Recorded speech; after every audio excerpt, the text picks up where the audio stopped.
Hello, welcome to rise and shine. നിങ്ങളെല്ലാവരും സുഖമായിട്ടിരിക്കുന്നുവെന്ന് വിശ്വസിക്കുന്നു. അപ്പം നമുക്ക് വീഡിയോയിലേക്ക് പോയാലോ. ഈ ഇഡ്ഡലി പാത്രമല്ലേ നമ്മുടെ ഇപ്പോഴത്തെ താരം.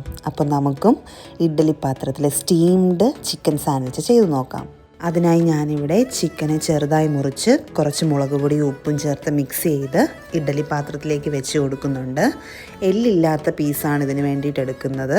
അതിനുശേഷം ഒരു 4 അല്ലി വെളുത്തുള്ളിയും എരിവിനനുസരിച്ച് ഞാനിവിടെ ഒരു 3 വറ്റൽ മുളകും വെച്ച് കൊടുത്തിട്ടുണ്ട്. അടുത്തതായി നമുക്കിതിലേക്ക് ഒരു 2 മുട്ട കൂടി പൊട്ടിച്ചൊഴിച്ചു കൊടുക്കാം. ഇനി ഇതിനെ മൂടി വെച്ച് ഒരു 10 മിനിറ്റ് വേവിച്ചെടുക്കാം. അടുത്തതായി നമുക്ക് കുറച്ച് പച്ചക്കറിയാണ് വേണ്ടത്. ഞാനിവിടെ കുറച്ച് ക്യാരറ്റും കുറച്ച് സാലഡ് വെള്ളരിയും സവാളയും കുറച്ച് മല്ലിയിലയും എടുത്തിട്ടുണ്ട്. ഇത് നമുക്ക് വേറെയും വെജിറ്റബിൾസ് ഉൾപ്പെടുത്താവുന്നതാണ്. ഇപ്പം നമ്മുടെ ചിക്കനും മുട്ടയും എല്ലാം ഒന്ന് നന്നായിട്ട് വെന്ത് വന്നിട്ടുണ്ട്. ഇനി ഇത് കുറച്ച് നേരം ചൂടാറാനായി നമുക്ക് മാറ്റി വയ്ക്കാം. അതിനുശേഷം ഈ അരിഞ്ഞു വെച്ചിരിക്കുന്ന പച്ചക്കറികളെല്ലാം കൂടി ഒരു വലിയൊരു പാത്രത്തിലേക്ക് ഇട്ട് കൊടുക്കാം. ഈ ഒരു സമയം കൊണ്ട് നമ്മുടെ മുട്ടയും വെളുത്തുള്ളിയും വറ്റൽമുളകും ഒക്കെ തണുത്ത് വന്നിട്ടുണ്ട്. ഇനി ഇത് 3ഉം കൂടി ഒരു ജാറിലേക്ക് ഇടാം. അതിലേക്ക് ഒരു 2 സ്ലൈസ് ചീസ് ഇട്ട് കൊടുത്തിട്ടുണ്ട്. ഇനി അതിലേക്ക് കുറച്ച് പാല് ചേർത്ത് കൊടുക്കാം. നമ്മുടെ സോസിൻ്റെ കൺസിസ്റ്റൻസിക്ക് അനുസരിച്ച് നമുക്ക് പാലിൻ്റെ അളവ് കൂട്ടാവുന്നതാണ്. എന്നിട്ട് കുറച്ച് ഒറിഗാനോ ലീവ്സും കൂടി ചേർത്ത് കൊടുക്കാം. അടുത്തതായി നമ്മൾ വേവിച്ച് വെച്ചിരിക്കുന്ന ചിക്കനെ ചെറുതായിട്ടൊന്ന് ക്രഷ് ചെയ്തെടുത്തിട്ടുണ്ട്. അതിനെയും കൂടെ നമുക്ക് ആ വെജിറ്റബിൾസിലേക്ക് ചേർത്ത് കൊടുക്കാം. ഇതിലേക്ക് നമ്മൾ അടിച്ചു വെച്ചിരിക്കുന്ന ആ സോസ് ചേർത്ത് കൊടുക്കാവുന്നതാണ്. എന്നിട്ട് ഇതെല്ലാം കൂടി നന്നായിട്ടൊന്ന് മിക്സ് ചെയ്യാം. എന്നിട്ട് ഇതിലേക്ക് ആവശ്യത്തിന് ഉപ്പ് ചേർത്ത് കൊടുക്കാം. വീണ്ടും നന്നായിട്ടൊന്ന് മിക്സ് ചെയ്തെടുക്കാം. എന്നിട്ട് നമുക്ക് കുറച്ച് കുരുമുളക് പൊടി ഇതിലേക്ക് ചേർത്ത് കൊടുക്കാവുന്നതാണ്. എന്നിട്ട് ഇതെല്ലാം കൂടി വീണ്ടും നന്നായിട്ടൊന്ന് മിക്സ് ചെയ്തെടുക്കാം. അപ്പോൾ സാൻഡ്വിച്ചിന് വേണ്ടിയിട്ടുള്ള ഫില്ലിങ്സ് ഇവിടെ റെഡിയായി കഴിഞ്ഞു.